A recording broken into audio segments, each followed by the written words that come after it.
What's up and welcome back. I'm John Stark, MacMovieGuy.com, your favorite blind film critic, and I'm doing another Tribeca title. Tribeca 2025 hashtag. What's up? This is the travel companion.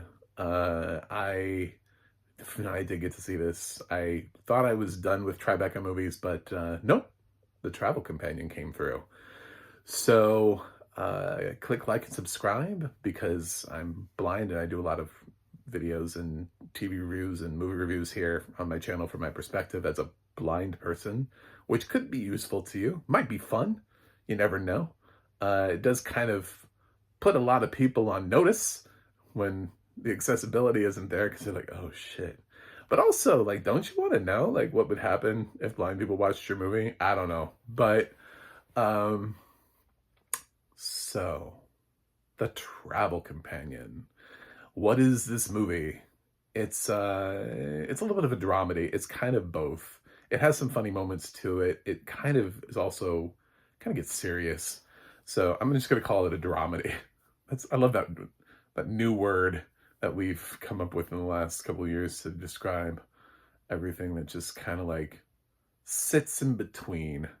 Sits right there, but also isn't romantic, because then we call them rom-coms, you know? So this movie features Simon, who's a film student, um, uh, going on to sort of marinate with his thesis for a long period of time.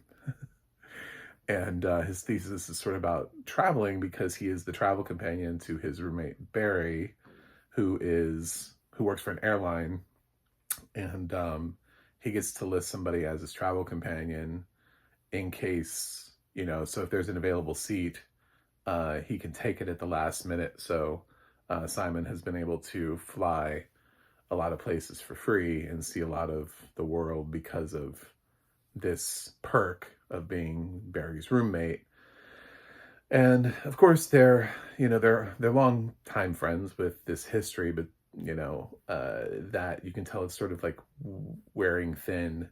And then Beatrice enters the picture. She's also a filmmaker, so you would think she would pair better with Simon, but she ends up pairing better with Barry, which ends up putting Simon sort of at risk for losing his travel companion spot, which is kind of his whole identity at this moment, because he's sort of stuck in between trying to figure out what to do with his film. And the other thing that he does is travel. So if he doesn't do that other thing and he's not really moving forward on his film, then what is he?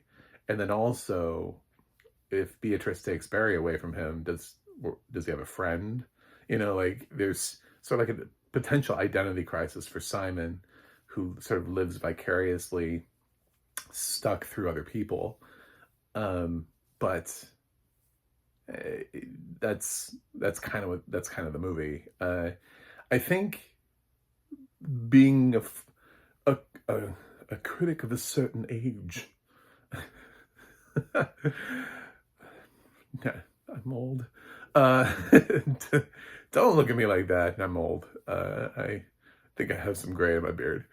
The lip ring fools you. So I think I've experienced stuff like this before. I definitely have friends that I don't have anymore. I mean, like, for two reasons. One, when I went blind, I made a lot of people uncomfortable and they just vanished. But prior to that, I had the whole like roommate situation, where it's sort of like crossing paths with people at a very specific point in time, and like you have friendship, and it's sort of like your college age, right? And then once you get out of college age, you start sort of forging your own path and going different places. And then those people sort of fall out of touch. And even the people that like I saw kind of like, because you can follow people now on social media like forever, I would see them even with their friend circles that they developed that like weren't part of the roommates, but like friends I would see come over to our house all the time. Like they would even be like sort of shaving off. So there's something about like college, like not all of college friendships survive.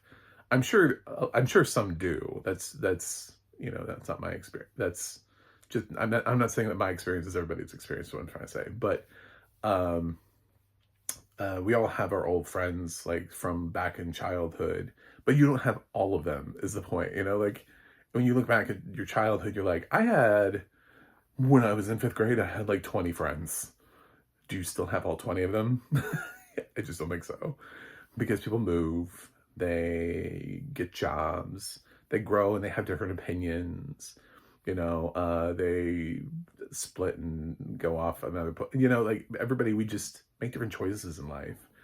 So they're sort of at this point where the relationship has, as roommates, is sort of getting strained because Simon is kind of stuck and he kind of just needs Barry because his whole identity is based around being a travel companion at this point. And he's not really moving forward on his film, although he loves to talk about it. And Barry has a job, and I don't know, he's ready to sort of continue to move forward. Like, he knows where he's going. He's not struggling. He's not a struggling filmmaker.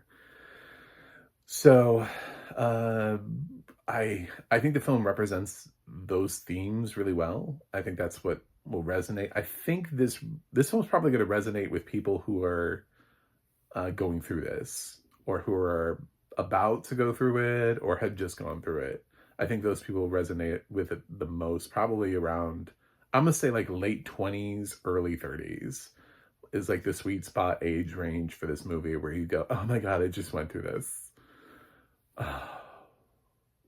Heartbreak. Uh, so, but it really explores it nicely. I actually thought the movie was really well put together. I just wish it had audio description, but I say that so many times.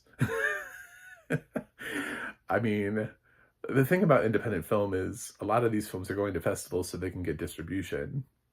So just because Travel Companion doesn't have audio description now doesn't mean it won't have audio description ever. It just means I saw it at a festival. So that's just the way I have access to it. If I find out later on it got picked up by Magnolia and they threw some audio description on it, then sure, I'll rewatch the film with audio description. I didn't not like the film, you know, I like the film. It's just, it gets a little bit harder, especially with narrative features, to pinpoint exactly like a grade. You know, with documentary features, I miss a lot less because it's a lot of talking. And then the possibility for audio description is a lot lower. So I feel more comfortable grading documentaries without audio description than I do narrative features without audio description, because narrative features often have scenes where there's like no dialogue and there could be plenty of description and I could absolutely know what's going on. And that's kind of true here. There were plenty of scenes where there wasn't talking, and there would be description if this film had an audio description track. So I know my level of understanding of the film, my attention to detail. You got to think from my perspective, that's not being able to see, is I don't know what any of these characters look like. I have no idea what their sort of age range, body type, hairstyle, hair color, clothing, ethnicity, race, whatever. None of that. It's all lost on me. I don't know what their apartment looks like. I don't know. Facial reactions, a lot are captured in here. Framing of shots. Like, what is it that you're showing me? What is it that you want me to see in the background? The cityscape, where are we? Those kind of things. They're all kind of lost on me. So it's just kind of, it's like almost going to a script reading of the film, but it's scored. It's scored and the Dolby team is there. So there's like sound design and there's a score at this table read. Yeah. It's sort of what it ends up being, because all of the visual aspects that the director works really hard on are not translated through the audio description. So it was a great table read. I liked it. I liked it a lot. And like I said, I think I related to it. I think it's a film I'd recommend. I can say that, because it's not close enough to the mid ground where it's like, ooh, audio description, I don't know, could make or break this film. I was like, I don't know. I kind of like it. Maybe it's because I related to it. Maybe it's because I was like, yeah, I definitely don't speak to college roommates anymore. So we've all kind of moved on and literally moved to other states and uh, gone on to have other lives. And I, people just, I don't know, like in that one cross section, it seems like everybody has the same tastes. And then later on, you're like, you try to have a conversation with your friend. I don't know, like, and you're like, oh my God, remember when we used to watch Family Guy? I'm like, oh, I hate that show now. I don't even watch Family Guy. I'm just using it as an example, but it feels like those kind of things where you're like, oh, remember when we did that? Yeah, I grew up and I moved on from that. And there's so much of that, like the things that you liked at a certain period in time, you don't necessarily like as you continue to grow up. And maybe your friends do. So, yeah, Simon feels stuck and his friend feels like he's ready to move on. So, will he by the end of the movie, or will Simon grow up? You're gonna have to find out for yourself. Will Beatrice ruin their relationship that is already very fragile? Or will Simon be able to have the kind of realization that he needs to be able to have a mature, long-lasting friendship that will stand the test of time? So the sequel to this will be a little like Beaches, but for men.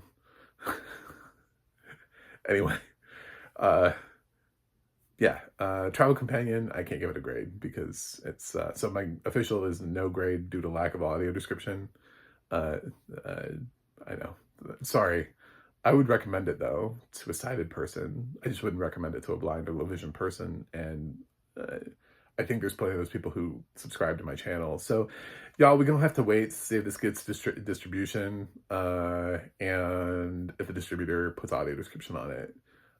So fingers crossed. A lot of Tribeca films do get audio description. They get picked up by major studios. It does happen, or at least major independent studios that use audio description, I should say. So Roadside, Magnolia, I guess A24 Neon. I don't know if they're still picking up stuff out of Tribeca.